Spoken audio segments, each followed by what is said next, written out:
Salutare tuturor și bine v-am găsit la un nou episod din Genshin Impact. Dar astăzi nu vom face story-ul din Fontaine, pe care l-am terminat oarecum, dar acum e ca și cum ne luăm la revedere și luăm niște informații de unde ne va merge în continuare. Deci chestii cam un pic neimportante pentru că am văzut boss-ul, așa că mă gândesc să facem eventul limitat legat de ce înseamnă Latern Rite în eventul ăsta e super fain, am făcut și o dată sau de 2 ori și extraordinar de fain. Yeah, Latern Rite. So actually my luck on the last episode, right? How did I guess for? You won't believe what happens today.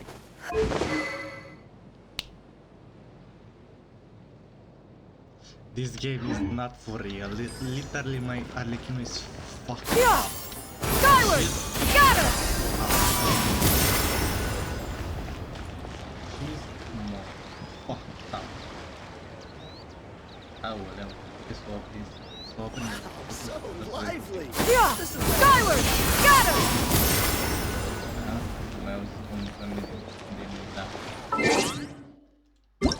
Ce-am făcut, mă? Să mai referi că am mai făcut și mici modificări în funcție de... Paimon coming in! Paimon coming in! Is this level okay? Can you hear Paimon? Făcut și mici modificări în funcție de munca asta. Yeah! Skyward! Got her! Ha? Janion, iar sus.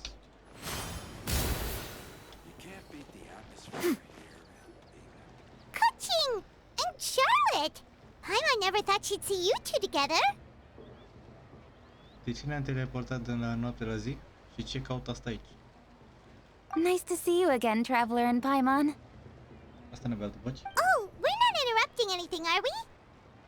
Not at all. I wasn't in the middle of an interview or anything. I was just asking Miss Kuching about purchasing a kite. A kite? Are you buying some regional specialties to bring back to Fontaine? Well, yes. And... It seems you haven't heard yet. The theme of this year's Latern Rite is kites. Oh, so that's why Paimon has seen so many floating in the sky. Liyue Harbor is always changing, so it is only fitting that Latern Rite should change in turn. The Qixing believes it would benefit Liyue to build on our own cultural foundation by embracing the technologies of other nations. After all, it is said that the stones of another mountain may serve to better polish one's own jade. So, Ningguang organized a private meeting with Miss Charlotte to ask for her help in fostering cooperation with the right people. In the end, we decided to combine Liyue's traditional art of kite making with Fontaine's mechanical vertical lifting device. Mechanical lifting device? Sounds pretty impressive. But don't kites just use the wind to fly?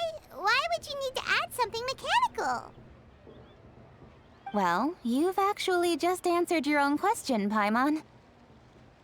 How high and far a kite can fly depends as much on the weather conditions as on the skill of the person holding the string. But as soon as there's no wind, you can only flail about helplessly like a sweet flower medaka out of water. Experience doesn't matter at that point. Exactly. Liyue is now a nation ruled by humans, after all. It's about time we had the power to make a kite fly, don't you think? Plus, the easier we can make it to enjoy, the more people will want to participate. There's a little no difference. Oops. N-ați văzut nimic. Schimba scenele între display și game. But am uitat că tâmpenii să joace mai retardă decât ei. La care sta rău, mi-e rău. Right? I also thought it was a novel idea. Plus, it shouldn't cost much to do. With Miss Charlotte's help, everything has gone smoothly. Our new mechanical kites are already available to purchase from a stall in the harbor. We're having trouble keeping up with demand. We also gave quite a bit of thought to the price. We didn't want it to be too much more expensive than a traditional kite. Cool! Turns out you two and Ningguang like playing with toys just as much as Paimon! Toys? They're not exactly toys. You see, Miss Kuching? That does seem to be everyone's first reaction. Although kites are one of our most time-honored cultural relics, outside of their use in certain ceremonies, I suppose they're considered playthings more than anything now. But to me, there's so much more than that. Think for a second about how remarkable it is that a flimsy paper kite attached to a string has the capacity to touch the sky. It is this slight piece of paper that also carries the weight of Liyue's cultural traditions. There's an old poem that goes, "O kite born of paper, flying true in sound, a lone traveler wanders, just waiting to be found."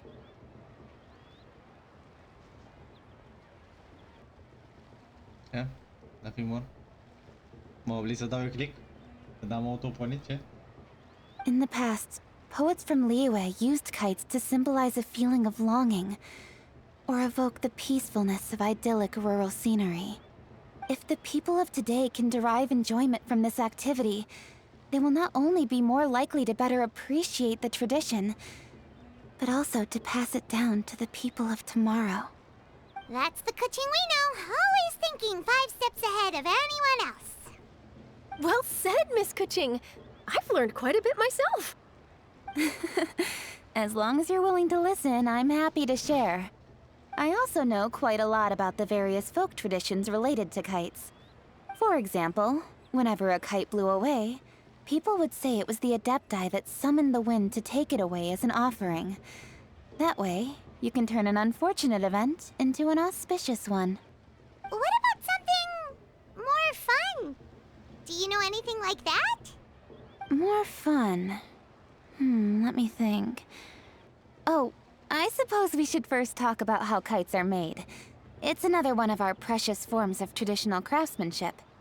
My grandfather told me that, back when he was a boy, children learned the art of kite making step by step from their elders. First, you use the thin strips of bamboo to construct the frame. Then, you draw a design of your choice on a piece of paper, paste it onto the frame, and tie on the string. Then, you look towards the sky and release the kite to soar among the clouds. Some people write down certain names or desires on their kites, cut the string, and let them fly free. Others may place particular thoughts or meaning into the design itself. Are certain designs associated with certain meanings? I'm gonna jot all of this down.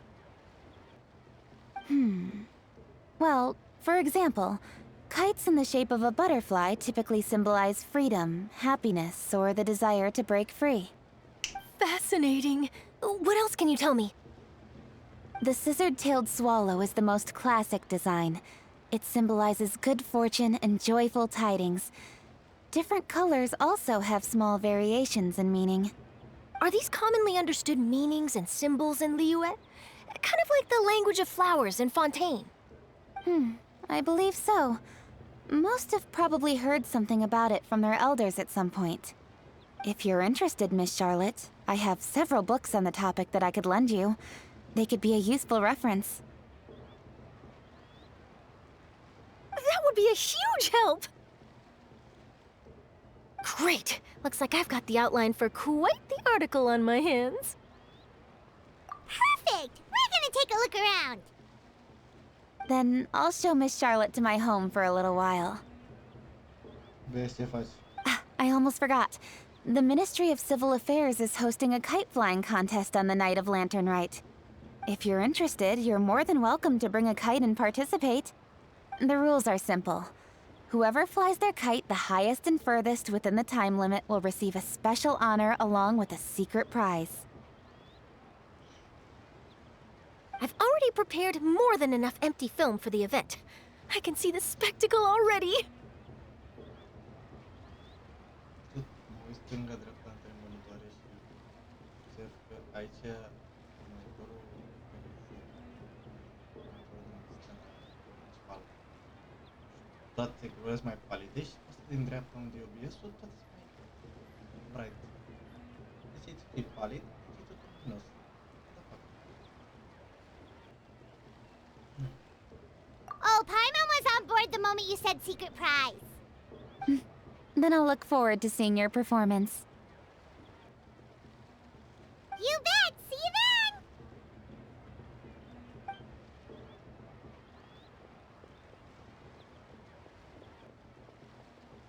Wait, Traveler? Take a peek to your right. Do you see those two people lurking over there? Why do I look angry? Why? Is it just Paimon? Or were they staring at us the whole time we were talking to Kuching and Charlotte just now? They seem fishy. Great, so it wasn't just Paimon. Do you think they could be treasure hoarders? They always seem to be stirring up trouble during Latern Rite. Oh. Oh, Paimon's sick of waiting around for something bad to happen. We should strike first, you know. Foil their plans before they even begin. You go right, Paimon will go left.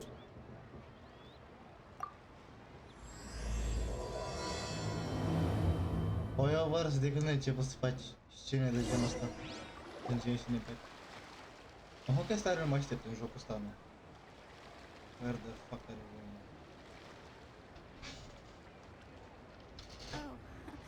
Welcome. Please Oh my god. Actually, we better get this girl. Never mind. Oh,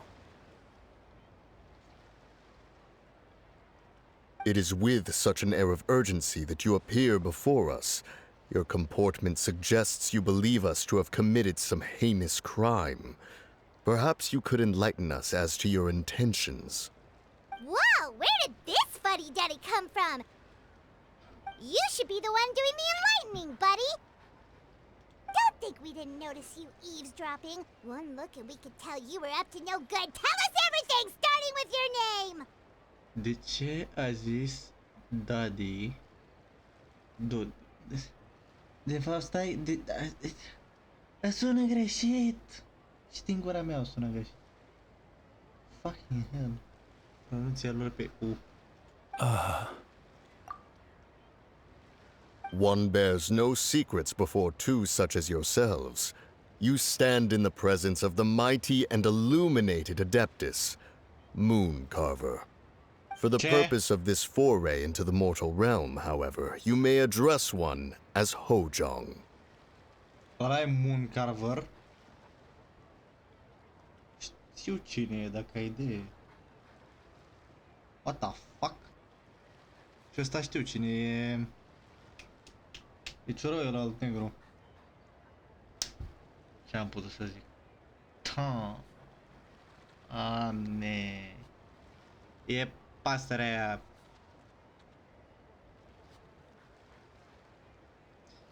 Pasărea aia cu pene și culori mai închise și roșii, care arată ca powder din ăla, adică genuine. You kidding? That deer's got his head stuck so far up in the clouds, there's no way he'd humble himself down here with the rest of us. you may want to hold your tongue, Paimon. Don't think that Paimon is gonna believe you just because you know her name. Let Paimon guess. You're supposed to be Mountain Shaper, right? Indeed. Mooncarver and myself have descended upon the mortal realm for a visit. The two of you may call me Jiahu. Looks like you did your research. But in our experience, the harder you try to lead us on, the more likely it is that we've got a big fish on our hands. We'll go straight to the Millilith and have you arrested for impersonating a Adepti! Preposterous! Utterly preposterous! Right! Tell us something that only an Adeptus would know. And it better not be some common knowledge that any person on the street could tell you. During the last Latern Rite, we gathered at Mount Hulao with Rex Lapis and made use of Cloud Retainer's supreme cuisine machine to prepare bamboo shoot soup. Perhaps you have some recollection? The flavor of that soup was more than enough to whet one's appetite. As such, Cloud Retainer assented to my use of the device beyond that singular occasion, providing other recipes to boot. Since then, one has dabbled in the pleasures of the culinary arts whenever time allows. Dabbled?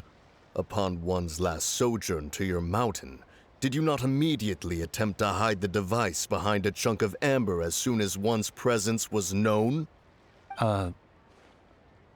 Did one not speak up on your behalf but a moment ago? This is how you choose to repay that kindness? One is simply trying to emphasize the veracity of our claim. That does not mean you should reveal personal matters so readily. They might think one bears no difference from Cloud Retainer. Forget it. One does not have the breath to waste on such petty trifles. That might have been more detail than we needed. Seems like you two are the real deal, and Paimon sorry for suspecting you. But, for beings as forgiving as yourselves, this is just water under the bridge, right? You indeed have an agile mind. Cloud Retainer was not mistaken in her high estimation of you. Paimon's still curious about something. It's just... Paimon can understand why Mountain Shaper is here, but why did you decide to come to the city, Mooncarver? It's not really your thing, is it? It is but an inevitable eventuality. Long have the mountains remained strangely idle since Cloud Retainer's move to Liyue Harbor. With Latern Rite near at hand, one would expect Cloud Retainer to provide us with an account of the festivities in advance. Yet to this day she has failed to appear. She did what? Cloud Retainer is hardly the forgetful sort. One must never rest idle in the face of that which demands action. And since our acquaintances dwell in Liyue Harbor, we had to travel here in human form to avail ourselves of their aid, Cloud Retainers in this case. But a moment ago, one heard you speak of a mechanical kite of sorts. It appears the essence of the situation has hitherto revealed itself. Now it is time for one to retire back to one's abode. So, you're not looking for Cloud Retainer anymore? Perhaps there are aspects of Cloud Retainer's temperament that remain opaque to young Paimon. Given one's understanding, one can only imagine the anger that now consumes her. Cloud Retainer is of a proud and arrogant disposition. She holds the belief that her skill in mechanics surpasses that of all others. One can be quite certain it is hardly with an open mind that she regards the arrival of this new technology. Now it explains what I heard when I put her on the teapot and talked with her. Now that explains it. One surmises that she has shut herself away, refused all company, and buried herself in the study of her own creations. To call on her would only invite her rebuke. However, if you do happen to cross paths with her over the next few days, do pass along one's regards.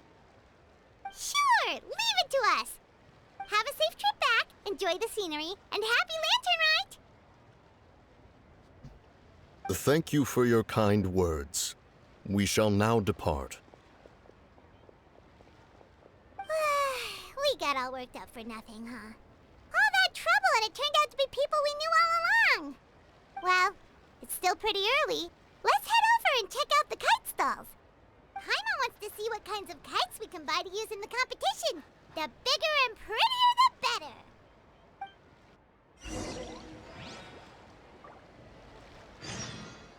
Aparent te-a dispărut sau cum?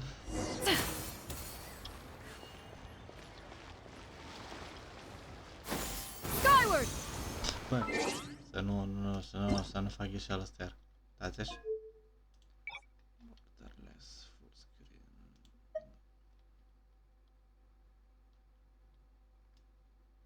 Okay, you have no problem, but I do.